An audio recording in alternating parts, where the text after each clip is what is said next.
Detonados, volvemos, segundo bloque, pasó Lucho Soria con un retazo histórico del Partido Revolucionario de los Trabajadores, eh, materia también para estudiar la historia de este país. Eh, bueno, debido a la mención que me hizo Gonzalo, que está aquí manejando los cacharros, le mando un abrazo fraternal. eh, que me preguntaba sobre el dron, los dos drones que explotaron en las cercanías del... Uno de ellos en la cúpula del Kremlin, se acordarán. Bueno, eso también desató. Desde ese día, te comento, Gon, desde ese día que Zelensky se la pasó de gira. O sea, se fue de Kiev y todavía no volvió.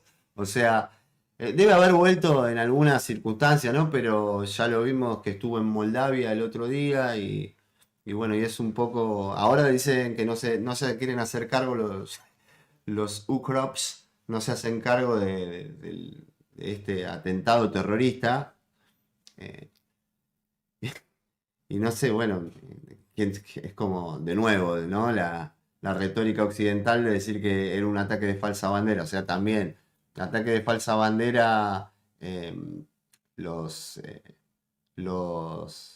las explosiones del Nord Stream, eso también lo quisieron poner, como lo de las tuberías, y ahora también ataque de falsa bandera con los drones. Me parece un poco demasiado, ¿no? Del relato occidental, pero bueno, esta gente está muy alienada y quiere seguir en ese discurso que cada vez se va desenmarañando cada vez más porque vemos la mentira, como vi ayer, una publicación de una pobre madre, entre comillas, que se alistó al ejército ucraniano porque su hijo había muerto en el frente del batallón Azov y lo publicó un asesor del gobierno de Zelensky y salía ella con un parche de la SS Totenkopf, que es la calavera esa que usaban las tropas nazis. Y o sea, en el mismo video lo habían borroneado los ucranianos, o sea, quien estaba haciendo esa difusión, borronearon el parche. Entonces la gente empezó a preguntar, che, este parche no será este, ¿no? Porque es un parche así grande y se veía claramente que era de la calavera nazi. Y bueno, después se ve que se avivaron de que era demasiado y lo borraron, ¿no? Lo sacaron. Pero bueno, hay gente que todavía pone en duda que haya nazis en Ucrania. Así que para ir entrando en el tema de la situación global, vamos a arrancar eh, con las imágenes, porque claro, lo que pasó, lo que estuvo pasando en estos días, que ya se venía calentando en la frontera Serbia, que, bueno, las autoridades kosovares estuvieron haciendo, primero habían quitado habían hecho una serie de restricciones con las personas de origen serbia en Kosovo, ¿no? Que también esa autodeterminación de doble rasero, que si la utilizan los que se quisieron unir a la Federación Rusa está mal, y si la utilizan los kosovares está bien, según quién apoye, si la OTAN apoya a Kosovo o si apoya Rusia a la República de Lugansk o de Donetsk o de Zaporizhia, los nuevos territorios, los nuevos oblasts anexionados, entre comillas, a, a la Federación Rusa. Entonces, hemos visto y estamos viendo estos enfrentamientos que hubo entre manifestantes serbios contra las tropas KFOR de la OTAN. Que también cabe decir una cosita, había entre esos antidisturbios, que pueden ver que hay también soldados norteamericanos, estos que tienen los uniformes más marroncitos son gringos, y hubo un montón de italianos heridos, que ahí se los veía tirados en el suelo, Hubo digamos, había una parte de estos antidisturbios que eh, eran de Hungría, de origen húngaro, que no se sumaron a la represión. Y entre los serbios también se veía que les invitaban a comer algo. Bueno, o sea, les llevaban como una galletita. Después todo eso se desmadró y se puso mucho más violento, ¿no? Como las imágenes que vemos. Eh, hubo unos cuantos heridos. Ahora están llegando, según Stoltenberg, envía 700 soldados más, a la par de que están enviando también los norteamericanos, mandando una presencia militar en Perú, que está metiendo también otro problema entre México y Perú, que vamos a ver cómo sigue avanzando eso, pero bueno, la situación en la frontera serbia es esa, ¿no? Que Stoltenberg, el líder de la OTAN, está mandando eh, más gente. Y Pedro Sánchez, después del batacazo en las elecciones que hubo el domingo pasado en España, adelantó las elecciones generales y su nombre está sonando fuerte para ir a la OTAN después de que, o trazando un pequeño paralelismo con la guerra de Yugoslavia en aquel momento, en los años 90, finales de los años 90, eh, que el que era el cabecilla de la OTAN en ese momento era Javier Solana, también del PSOE, y digamos de alguna manera le está apadrinando a Pedro Sánchez, y también tendríamos que hablar, en otro capítulo hablaremos de cómo entró España a la OTAN y el chantaje que sufrió por Estados Unidos, que eso lo tendríamos que hablar en profundidad. Eh, Entre las imágenes estamos viendo también otra de las cosas que se están calentando. Afganistán hizo algunas incursiones en la frontera iraní con Irán. Está teniendo unos rifirrafes, más que rifirrafes, ya hubo muertos, se movieron tropas y se pueden ver cómo se estaban moviendo para allá,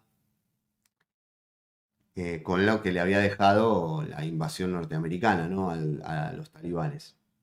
Ya le habían declarado, mandaron unos videos y unas declaraciones a líderes, uno de los líderes del talibán, estaban diciendo que iban a llegar a Teherán, que qué sé yo. Bueno, eso no duró mucho porque, bueno, la frontera iraní los recibieron con morteros y al mismo tiempo eh, un comunicado digamos, de las Fuerzas Armadas iraníes en un video mostraron el nuevo misil balístico que se llama Khorramshahr 4, que ahí lo pueden ver también, habrán visto ahí el alcance. Es un misil balístico hipersónico también con racimo, no sé cómo se dirá, pero van a ver que es una cosa bastante brutal. Ahí no tiene carga, por supuesto, el video no tiene una carga, evidentemente no es nuclear, pero se puede apreciar. eh, y si lo escuchan con el audio, si lo buscan, se llama Khorramshahr 4. Eh, Eso es lo que está pasando. Y también para hacer la retrospectiva de lo que habíamos hablado hace escasas semanas, hace dos programas atrás. No sé si se acordarán, pero bueno, y el que no lo haya visto lo puede buscar en el canal de YouTube. Ya sabe, suscríbanse, compartan, den likes, comenten, hagan lo que quieran, pero hagan algo. eh, de cómo la Federación Rusa le había estado entregando estos, estos armamentos de la OTAN tan avanzados, portátiles, lanzacohetes antiaéreos, antitanque, como eran el Javelin, los Stinger, los Manpads británicos, etcétera, que habían aparecido ya en el mercado negro, que los estaban vendiendo por la Deep Web los algunos miembros del SBU, del Servicio Secreto Ucraniano, con todo con criptomonedas y esto y lo otro. Ahora ya Hezbollah ha recibido, mientras estamos viendo a Netanyahu también, que ha lanzado ataques contra el Líbano y en la Franja de Gaza, después de recibir algunos cohetes en Israel. Israel ha contestado lanzando ataques contra el Líbano. ¿Y qué pasó? Lo que habíamos hablado hace 2 semanas. La Federación Rusa le había dado a Irán estos sistemas norteamericanos, bueno, de la OTAN, de estándar OTAN, para que le hicieran ingeniería inversa. Y eso, viste que estábamos diciendo como en un futuro, vamos a ver si lo hacen. No, esto ya está ocurriendo.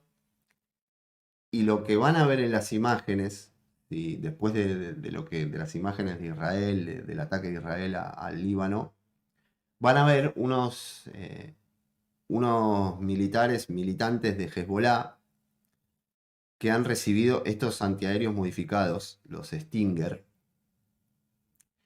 que son de origen británico, con unas miras térmicas y guiados por láser, bueno, son muy modernos. Pero es la versión iraní, no sabemos bien porque no tenemos más datos. Lo que sí sabemos es que ya están en el Líbano, ya lo tienen en su poder Hezbollah, y eso puede también equilibrar un poco la balanza entre las cuestiones de lo que no se sabe, o sea, ¿por qué? Y acá es donde yo quiero también hacer esta mención, hablando de Irán. ¿Por qué le tenían tanto odio a Soleimani, a Qasem Soleimani, que lo asesinaron hace unos años, un ataque selectivo durante la administración Donald Trump? Le mandaron al comandante de los Quds. Y les recomiendo que busquen, porque bueno, este mártir iraní se ha convertido en un símbolo para la resistencia iraní a los embates imperialistas, porque era un tipo que estaba siempre en el frente, que, bueno, y él equilibró bastante la balanza en varios frentes, que, bueno, les recomiendo que busquen un poquitito en su figura, no se queden con el relato occidental e investiguen un poco más para ver quién era este hombre, que también habría que mirarlo con más profundidad. Ahí los pueden ver a los militantes de Hezbollah con los Stinger modificados. Y también van a ver a los carteles mexicanos con los Javelins, que también, pero esta es la contracara. Mientras que Irán le manda a Hezbollah estas armas modificadas capturadas por la Federación Rusa en el frente ucraniano, en el mercado negro llegan las armas a los carteles de droga del narcotráfico mexicanos. Nos podemos hacer varias preguntas sobre qué intereses defienden cada uno y dónde se alinea cada uno. Hezbollah por un lado y los carteles mexicanos, ¿quiénes están financiando esos carteles? Bueno, son preguntas que nos tenemos que hacer. También van a ver entre las imágenes otra cosa que también habíamos anticipado, que muchos medios occidentales no se han hecho eco y ahora están empezando a decir la información, que es que los misiles de los Patriot MIM, de los PAC, los Patriot estos que valen entre 4 y 5 millones de dólares, ahí se van a ver cómo caen en el centro de Kiev, casi al punto de caer sobre los propios civiles ucranianos que dicen defender. Porque claro, no pueden darle a los cohetes hipersónicos, o no pueden darle tampoco a los drones iraníes, justamente, o de origen iraní, modificados por la Federación Rusa, los Geranios, los Gerán y los Shahed 136. Están fallando, los Patriot vienen fallando a base de bien, y bueno, también se ha dicho que el otro sistema Patriot que había en Kiev, que estaba buscando la Federación, lo han encontrado y lo han destruido. Así que bueno, nada, para mandar la actualización de lo que habíamos comentado hace un par de programas, eso ya ha pasado a la historia. Los sistemas Patriot están pasándolo muy mal en Ucrania. La otra imagen que sigue, yo porque estoy dando todo un pantallazo para que vean que no es solamente que en Ucrania hay una guerra, hay guerras por todos lados y todas tienen que ver con lo mismo, o sea, hay estos dos, los bloques ya se han definido y se están definiendo cada vez más porque si bien Arabia Saudita es enemigo de Irán en la guerra de Yemen, que vemos que se está llegando a un... O sea, se han repartido los prisioneros y hubo un intercambio de prisioneros y se han dado la mano en algún momento los líderes saudíes con los iraníes. Ahora se planea una fuerza naval conjunta en el Golfo de Omán, entre Omán, Emiratos Árabes, Arabia Saudita e Irán. Cosa que es bastante loca, porque los saudíes sabrán que están en contra de los iraníes, más allá de la guerra de Yemen y del apoyo de los iraníes a los hutíes. Ahí tenemos un montón de cosas que hablar. Y si ven, después las imágenes que siguen son en Brasil. Fíjense hasta dónde llegan también las connotaciones de toda esta guerra global, que no, aunque no lo quieran reconocer, es una guerra global esto. O sea, ya estamos en un conflicto, eh, una guerra fría 2.0, pero más que fría, es una guerra tibia. O sea, no es una guerra fría del todo. Esto está de tibio a medio calentito, porque ya las guerras no se declaran, o sea, ya se empiezan y se terminan. Y ahí podemos ver en un mercado de Brasil un enfrentamiento entre unos 50 o 70, 100 iraquíes y libaneses. Se están dando de hostias en el mercado. Eh, los motivos no se saben, pero de hostias y de tiros se han dado. Y la imagen que sigue después, que también es una noticia que tenemos que comentar dentro de este mezcladito del conflicto global, que Uganda tiene unas leyes, digamos, que penalizan la homosexualidad. Y entonces el señor Blinken, Anthony Blinken, salió a decir que eso no lo pueden permitir. O sea, que pueden llegar a hacer una intervención militar por una cuestión de elecciones sexuales. O sea, no es moco de pavo cuando hablamos de la agenda, hablamos de todo lo que ocurre y de cómo se utiliza eso. Porque, digamos la verdad, o sea, la homofobia en Estados Unidos también hay homofobia.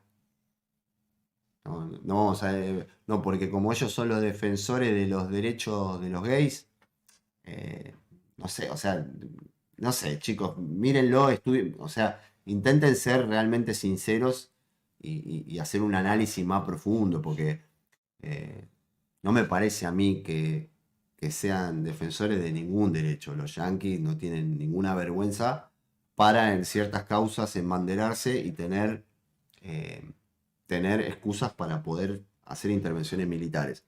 Y ahí en Uganda quieren empezar a ir darle una sobredosis de democracia, como a ellos les gusta. Así que quieren ir a repartir democracia a Uganda por las leyes gays y la gente no quiere recibir a los norteamericanos y quieren seguir con esa política eh, anti-gay, no sé cómo decirlo. Y lo otro que está al final, que bueno, ahora ya se me pasó, estoy medio desfasado por el tema del retorno, que lo veo 10 segundos más tarde. Lo que se veía era este señor que tengo el nombre aquí anotado, el señor se llama Süleyman Soylu, el ministro del Interior turco, después de las elecciones en Turquía, que ganó, como habíamos dicho, Erdogan.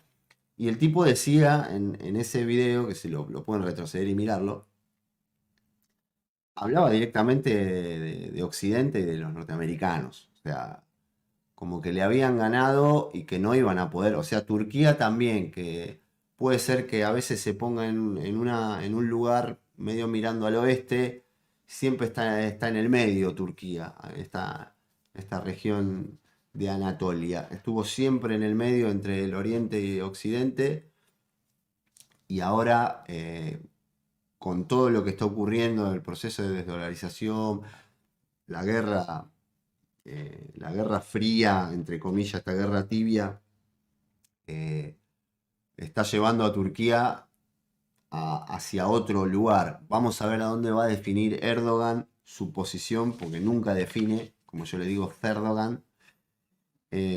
Vamos a ver si define ya de una vez su postura y se pone del lugar de la historia que le toca. Vamos a ver, vamos a ir redondeando porque ya me estoy yendo de tiempo, pero bueno, tocamos todos los temas. Vamos a un pequeño corte, Gonzalo, y seguimos detonados.